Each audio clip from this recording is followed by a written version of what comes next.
للعلاقات المغربية الروسية تاريخ قديم يعود إلى أواخر سنة 1777،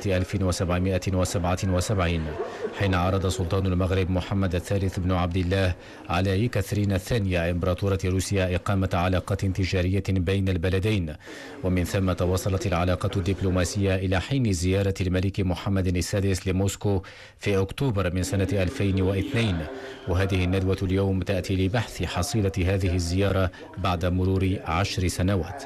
ونريد من خلال هذه الندوة إبراز العلاقات المغربية الروسية، وكذلك وضع أو بعض الأسئلة حول العلاقات المغربية الروسية وحصيلة هذه الفترة الزمنية.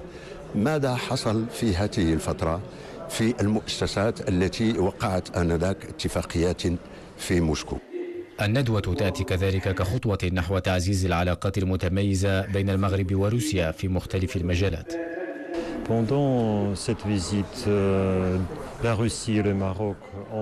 خلال زيارة الملك محمد السادس لروسيا تم توقيع اتفاقية الشراكة الاستراتيجية بين البلدين، اتفاقية عززت المبادلات التجارية بين البلدين، حيث وصل معدلها في الآونة الأخيرة إلى $1,300,000,000. augmenté en plusieurs fois et pour le moment c'est $2,300,000,000. العلاقات المغربية الروسية إذن كانت المحور الرئيس لهذه الندوة، خاصة وأن المغرب يعد أحد أهم شركاء روسيا التجاريين على المستوى الإفريقي.